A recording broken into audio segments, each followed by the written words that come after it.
and came out on top against Adamson University.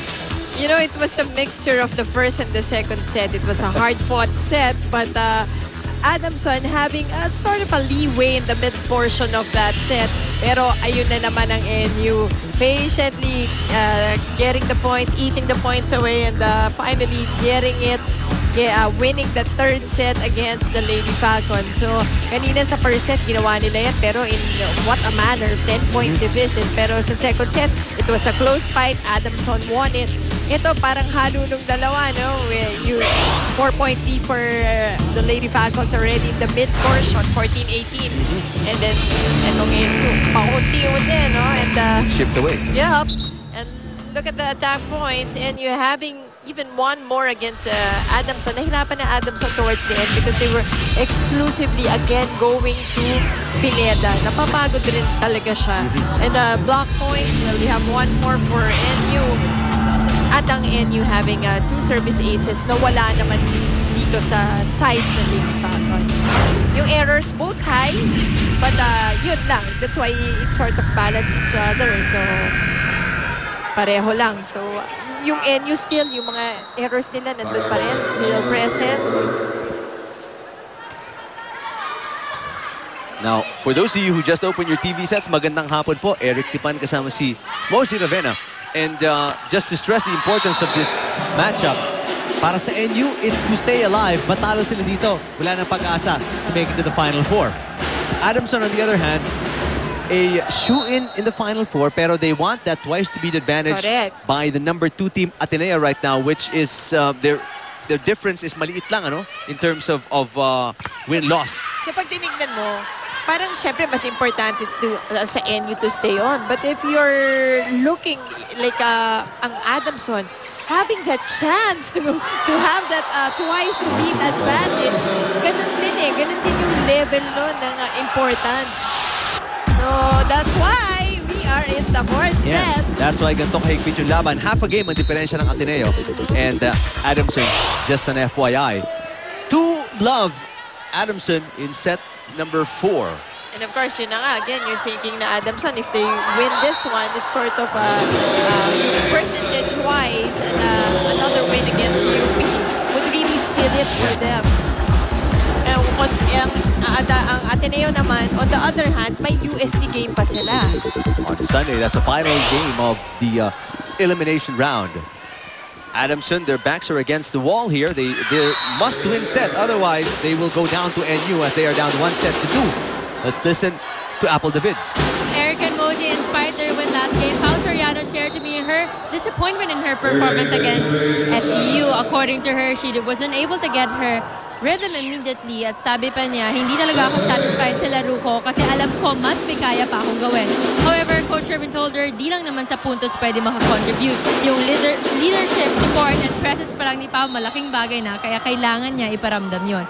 Kaya naman sa game ngayon, mas inspired si Pao na makabawi. Madami na ang nagiging error ng Adamson sa game na to kaya sabi ni Coach Sherman, pwede naman magkamali pero matuto kayong bumawi. Eric and Mozy. Thank you, Apple. Well, Pao certainly, you know, is the heart and soul of Adamson and her leadership. More than the numbers she contributes. Very, very important to the success of Adamson.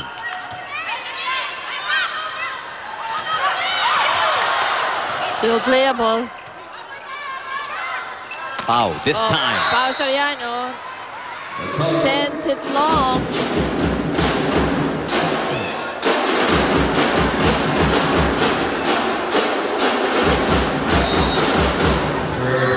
Starting again a close one between these two teams. And badly needed W for both squads. Soriano making up for that error the last time around. Just shows you, you know, the many angles and many places she can hurt you as an opponent. Also, she's one smart volleyball player. Oh, that's in the middle. Woo! What a hit coming from Urdas. Well, everyone went to Dindin Santiago, cleared the way. para kay Aiko Ordaz. That was actually a beautiful play coming from NU. Parang split. Yeah.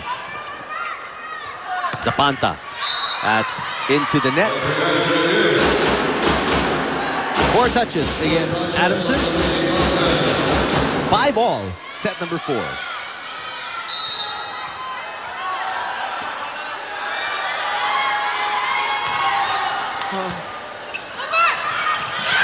Nice anticipation by Aganon at the net. That was over-received. So, Coach Meneses putting in Soriano in place of the libero for defense. Yan ang important ngayon. That everyone should know defense, should know how to receive, to dig. Kasi you cannot rely on your libero alone.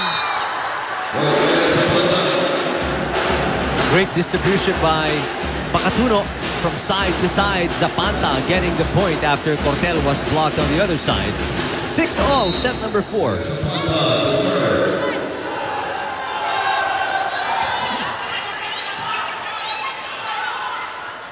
Here's Aganon. Nice block. Santiago and Aganon, yeah. Yun naman ang gusto mo kay Makatuno. Napapansin ko, she's really good yung sa support, sa coverage. Her eyes are always on the ball. Santiago puts NU ahead. 7-6 here in set number 4. After getting the ire, it seems, of Coach Janelle Baculi, sports director ng NU, Myla Pablo hasn't really seen much action anymore, no? That's why Aganon has been taking a lion's share of the minutes. Well, sometimes ganun talaga. Even if you have your best there, but when she's out of focus, you just put in someone that wants to play, di ba? Who's all focus on the game. Just information for the viewers who are wondering where Pablo is. He's just tuned in. Aganon with an error there as she gives Adamson a 3.7-all. A little bit too eager. That last point, that's the play that we were talking about, Pablo.